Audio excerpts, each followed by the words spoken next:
Same question Chetanbhai, આપને શું picture દેખાયું છે? સત્તામાં તો યુપીએ જ આવશે. તેમાં એક સીધું સાદું કારણ છે. સત્તાનો કારક સૂર્ય ગણાય. ગોચરમાં અત્યારે હાલમાં સૂર્ય મેષ રાશિમાં ચાલી રહ્યો છે અને જે બરોબર 14મી મે બાદ તે વૃષભ રાશિનો થવાનો છે અને વૃષભ રાશિ જેને સ્થિર રાશિ ગણાય માટે તે એવું સૂચન કરે છે કે જેની સરકાર હતી તે જ સરકારની સ્ટેબિલિટી ઇન્ડિકેટ કરે છે.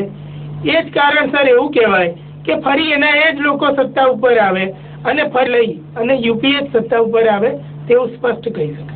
ચેતનભાઈ, સરકારના અસ્તિત્વ અંગે સરકાર કોઈ પણ બનાવે, યુપીએ સરકાર પણ જો આવી તો થર્ડ ફ્રન્ટનો રોલ કેવો રહેશે કે બીજા ઘટક પક્ષો ક્યારે કેવું બાર્ગેનિંગ કરશે? ભયંકર અસમંજસ જેવી સ્થિતિનું નિર્માણ થયેલું છે. આજે 13મી તારીખ છે અને તેનો આ બીજેપીને સુખંડિયાદ નથી હોતો, ત્યારે આ સવાલ પૂછવાનું થાય છે કે યુપીએ સરકાર 5 વર્ષ પૂરા કરશે કે ક્યાંક પ્રવાહી પરિસ્થિતિ સર્જાઈ શકે છે ભવિષ્યમાં? સરકારી આપણે જયારે સરકારની વાત કરીએ તો જયારે પહેલા પણ 2004માં યુપીએની સરકાર રચાઈ ત્યારે જે શપથ ગ્રહણની કુંડળી હતી તે સમયે પણ સૂર્ય વૃષભ રાશિનો જ હતો.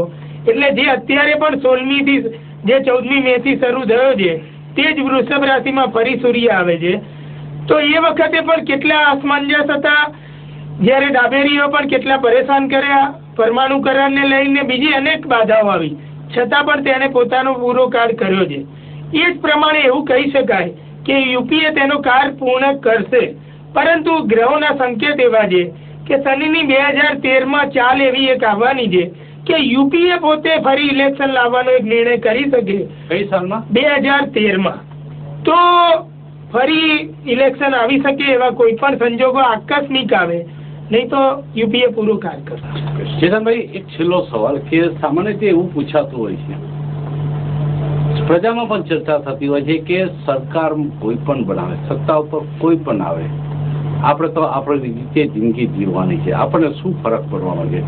મંદીનો માહોલ છે અને મંદીનો માહોલ જોતા સૌથી પહેલા લોકોમાં ચિંતા છે કે મંદી આ દેશમાં ક્યાં સુધી ટકશે, મંદીના વળતા પાણી ક્યારે થશે?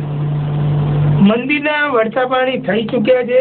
દિવાળીના દિવસથી મંદીના વળતા પાણી થઈ ચૂક્યા છે. ત્યારબાદ આપણે અહીંયા જ એપિસોડમાં ઓક્ટોબરમાં, નવેમ્બરમાં 1-2 વખતે જયારે વાત નીકળી ત્યારે કહેલી છે, લોકો માને કે ના માને, પૂરી સમગ્ર દુનિયાની મંદી પૂરી થઈ ચૂકી હતી ત્યાં જ.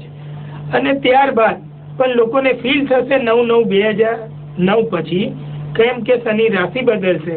હંમેશા જે કાર્ય પૂરું થઈ જાય એની આપણને મોડી ખબર પડે છે. લોકોએ પણ માની જ લેવું જોઈએ કે હાલ પૂરતી જે વૈશ્વિક મંદી હતી તે પૂરી થઈ ચૂકી છે.